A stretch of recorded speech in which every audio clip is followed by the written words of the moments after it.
निःशुल्क रूप से मिलनी चाहिए। क्योंकि एक बार को आप सोचिए, आखिर उस बच्चे की गलती क्या होती है जो एक गरीब घर में पैदा होता है और उसको बेहतर शिक्षा से वंचित होना पड़ता है। शिक्षा के सामने एक पैसे की दीवार खड़ी है, जो जितनी ऊंची दीवार लांघ सकता है, जो जितना अधिक पैसा शिक्षा पे खर्च कर सकता है, वो उतनी बेहतर शिक्षा पा सकता है। लेकिन अगर एक देश एक है, लोकतांत्रिक देश है, तो शिक्षा भी सबको एक समान रूप से तो मिलनी ही चाहिए। आज परिस्थिति ये है कि एक तरफ तो प्राइवेट स्कूल हैं जो लूट के अड्डे बने हुए हैं, वहाँ पे आप एडमिशन कराने जाएंगे तो सिर्फ एडमिशन के नाम पे ही आपको 10,000 20,000 रुपये देना होगा। और कमीशन खोरी का ऐसा धंधा है कि कॉपी, किताब, टाई, बेल्ट, ड्रेस, जूता कहाँ से खरीदना है ये आप नहीं तय करेंगे वो प्राइवेट स्कूल वाले। यानी आम लोगों की मेहनत की आखिरी कौड़ी उनके जेब से वसूल लेना चाहते हैं।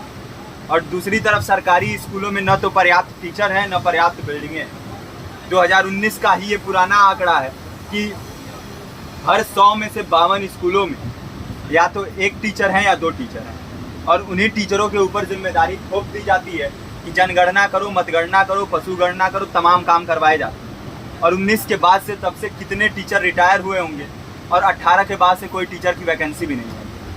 आप खुद भी सोच सकते हैं ये परिस्थिति और कितनी बिगड़ी हो। इसीलिए हम लोग ये मांग उठा रहे हैं, चाहे कोई राष्ट्रपति का बच्चा हो या किसी मजदूर का, सबको शिक्षा एक समान मिलनी चाहिए और निःशुल्क रूप से मिलनी चाहिए। प्रेमचंद ने अपने दौर में भी कहा था कि एक सभ्य समाज में ऊंची से ऊंची तालीम मुफ्त होनी चाहिए और इसका पूरा खर्च गवर्नमेंट को उठाना चाहिए, क्योंकि हमारे देश को फौज से ज़्यादा आवश्यकता तालीम की है। और शिक्षा से जुड़ता हुआ ही दूसरा मुद्दा हम लोग उठा रहे हैं। दूसरा मुद्दा है रोजगार का। रोजगार की परिस्थिति ये है कि आज सरकारी सेक्टर हो या प्राइवेट, सब कुछ ठेका संविदा के हवाले किया जा रहा है। परमानेंट नौकरियां लगातार घटाई जा रही हैं। इसी रेलवे में 1995 के आसपास लगभग 18.5 लाख कर्मचारी काम करते थे, लेकिन आज उनकी संख्या 12 लाख है। आप खुद भी सोच सकते हैं कितने बड़े पैमाने पे परमानेंट पदों को घटाया जा रहा है। और आज आलम ये है, एक तरफ लाखों पद खाली पड़े हैं, फिर भी कोई वैकेंसी नहीं निकलती। जो वैकेंसियां निकलती हैं उनमें भ्रष्टाचार होता है, पेपर लीक हो जाते हैं।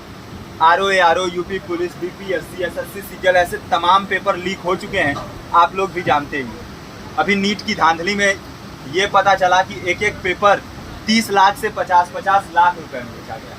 हम और आप तो ये पैसा नहीं दे सकते। पूरी की पूरी कारस्तानी सरकार, प्रशासन, शिक्षा माफियाओं की होती है, और भुगतता कौन है? आम घरों के लोग, जो लोग सालों साल तैयारी करते हैं, दिन भर में 10-10 घंटे, 12-12 घंटे पढ़ते हैं, और इतनी कड़ी मेहनत के बाद, सालों साल की मेहनत के बाद उनके हाथ लगती है तो सिर्फ हताशा, निराशा, अवसाद।